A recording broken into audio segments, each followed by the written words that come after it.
Emergency word सुनते ही साथ दिमाग की घंटी बज जाती है। ऐसा लगता है कहीं एम्बुलेंस चल रहा है, कहीं पर कोई ऐसा असुविधा हो गया, कहीं पर किसी का एक्सीडेंट हो गया, या फिर नौकरी चलेगी। बहुत सारे तरीके के सोच आ जाती है। कोई ऐसी जरूरत जिसको अभी तुरंत पूरा नहीं किया गया तो जीवन जा सकती है, या फिर कोई बड़ी समस्या हो गई जिसको तुरंत सॉल्व करना जरूरी है। इमरजेंसी इस तरीके का चीज है। कोविड भी इमरजेंसी था। ऐसा इमरजेंसी जो एक दिन का नहीं था, एक साल का नहीं था, लगभग 2 साल तक वो रहा और उसके बाद पूरी दुनिया को कम से कम 5 साल पीछे कर दिया। तो इमरजेंसी के बारे में आज समझेंगे। इमरजेंसी फंड्स के बारे में सबसे पहली बात ये, इमरजेंसी फंड्स को समझना पड़ेगा। जो हर व्यक्ति के पास इमरजेंसी फंड होना चाहिए, लेकिन किसी को पता नहीं कितना होना चाहिए। इमरजेंसी फंड होता क्या है, उसका यूज क्या है, उसको किस तरीके से बनाया जाता है और उसको रखना कहां पर। तो दोस्तों मैं आपको बता दूं कि इमरजेंसी फंड एक फाइनेंशियल शॉक एब्जॉर्बर है। इसका मतलब ये हो गया, अगर कोई फाइनेंशियल असुविधा आ गई, कोई परेशानी आ गई, तो उस शॉक से बचाने के लिए ये फाइनेंशियल अरेंजमेंट है इमरजेंसी फंड। जो बहुत बड़ी मुसीबत आ गई तो क्योंकि हमने पहले से सोचा हुआ तो हमको उतना झटका नहीं लगेगा। और क्योंकि झटका इसलिए नहीं लगेगा, हमारे पास उस झटके के लिए कुछ पैसे की व्यवस्था थी और हमने पहले ही मानसिकता बना ली। जीवन भी अनिश्चित है, उसके साथ जीवन में होने वाले इवेंट और समस्या अगर कभी आने हैं तो आ भी सकते हैं, और आ गए तो उसको हैंडल करने के लिए, उसको फुलफिल करने के लिए हमारे पास रिसोर्सेस होने चाहिए। ऐसे समय के लिए जो फंड, फाइनेंशियल अरेंजमेंट हम रखते हैं, उसको इमरजेंसी फंड बोलते हैं। फिर से बता दें इमरजेंसी कब आती है। तो मेडिकल इमरजेंसी हो सकती है, फाइनेंशियल इमरजेंसी हो सकती है, जॉब की इमरजेंसी हो सकती है, बिजनेस में लॉसेस हो सकते हैं, या फिर किसी और तरीके का जीवन पे आया हुआ इमरजेंसी पॉसिबल है। तो दोस्तों इमरजेंसी फंड कितना बनाना चाहिए ये हम आज जानेंगे। तो राइट अमाउंट सेट करने के लिए सबसे पहली बात यह है कि इमरजेंसी फंड कहा जाता है कि 3 से 6 महीने का होना चाहिए।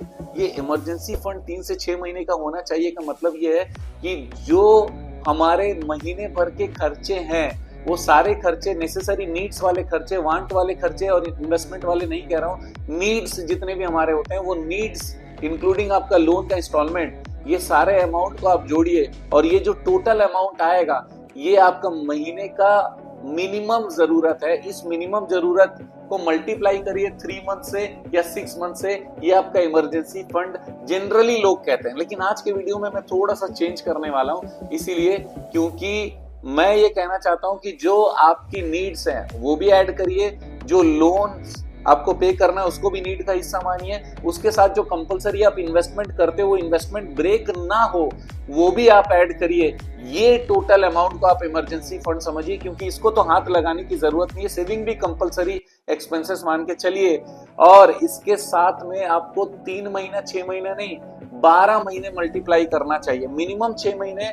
और अच्छी बात होगी अगर आप 12 महीने का इमरजेंसी फंड बना लो, गजब हो जाने वाला है। और आपके दिमाग में इतना सिक्योरिटी फीलिंग रहेगा जिसका कोई लिमिट नहीं है। देखिए, लाइफ इंश्योरेंस तो करना ही पड़ेगा, हेल्थ इंश्योरेंस तो करना ही पड़ेगा, लेकिन उसके अलावा इमरजेंसी फंड बहुत जबरदस्त बैकअप देता है, स्ट्रेंथ देता है पूरे फैमिली को किसी भी मुसीबत से सामना करने के लिए। तो 6 महीने से 12 महीने का फंड होना चाहिए। आपको एक इंटरेस्टिंग फैक्ट बताता हूँ। सर्वे में पाया गया कि पूरी इंडिया में केवल 23% लोग ऐसे हैं जो इमरजेंसी फंड रखते हैं 3 महीने से 6 महीने तक का। इसका मतलब 77% लोग ऐसे जो इमरजेंसी फंड के बारे में सोचते ही नहीं, इमरजेंसी के बारे में सोचते ही नहीं। उनको एजुकेशन की बहुत ज्यादा जरूरत है। इसका मतलब है फाइनेंशियल एजुकेशन, पर्सनल फाइनेंस का एजुकेशन का पूरा स्कोप और बाजार खुला हुआ है। अगर आप फाइनेंशियल सर्विसेज प्रोवाइड करते हैं तो फिर आपके लिए इंडिया जबरदस्त जगह है। तो अब आते हैं इमरजेंसी फंड तो आपने बना लिए, लेकिन इसको रखे कहां पर। सबसे पहला चीज लिक्विडिटी इंपॉर्टेंट है। क्या है? क्योंकि अगर मैंने कहीं पर भी पैसा रखा तो वो पैसा किसी भी समय मैं निकालने का दम रखूं, ऐसा जुगाड़ होना चाहिए। तो बोले सर अगर 12 महीने का पैसा तो क्या करना चाहिए? कम से कम 1 या 2 महीने का पैसा कैश में होना चाहिए, जो घर पे हो या फिर ऐसे जगह पर हो जहां से तुरंत हाथ डाल के निकाल ले, ताकि अगर कुछ इमरजेंसी हो तो उस समय लॉकडाउन भी लग जाए तो हमारे हाथ में कुछ पैसे होने चाहिए। सब्जी बाजी, घर तरकारी, कुछ तो चलने के लिए हमारे पास होना चाहिए। इमरजेंसी रात में अगर एटीएम भी नहीं चले, नेटवर्क भी चला जाए, तब भी हम लोग किसी हॉस्पिटल में अगर गए तो इमरजेंसी के लिए कुछ पैसे दे पाए। अगर थोड़े समय तक कहीं पर स्ट्राइक हो जाए, कुछ असुविधा हो जाए, तो भी 1-2 महीने का खर्चा हमारे पास में रहना चाहिए। ये हैंड में होना चाहिए। इसके अलावा जो अमाउंट है पूरा लिक्विड में होना चाहिए। जैसे बैंक में आपने एफडी करके रखा हुआ है, ऐसी एफडी जिसको किसी भी समय तोड़े तो फिर उसमें कोई चार्जेस ना लगे, जिसको स्वीपिंग एफडी भी बोलते हैं, स्वीप एफडी बोलते हैं, ऑटो एफडी बोलते हैं। ऐसे जगह पर एफडी कर सकते हो। उसमें एफडी का परसेंटेज थोड़ा कम रहता है, लेकिन क्योंकि ये इमरजेंसी फंड है, किसी भी समय आपके ऑनलाइन नेट बैंकिंग से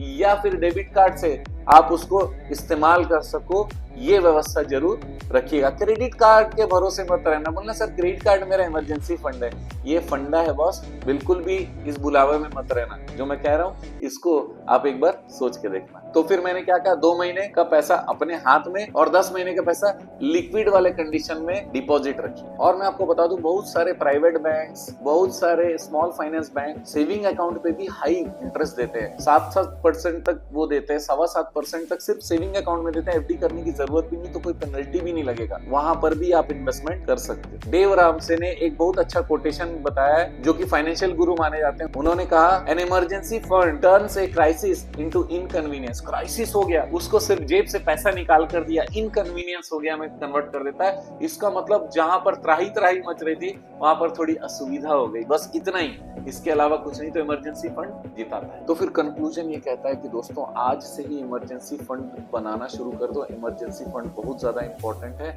आपके फैमिली और फ्यूचर के लिए भी। तो दोस्तों, अगर आपको ये वीडियो हेल्पफुल लगा तो फिर तुरंत लाइक करना ना भूले, सब्सक्राइब और शेयर करेंगे, मजा आ जाएगा, ताकि लगातार आपके साथ कनेक्ट हो पाए, ज्यादा से ज्यादा लोगों के काम आए। आपका दिन जबरदस्त और शुभ हो।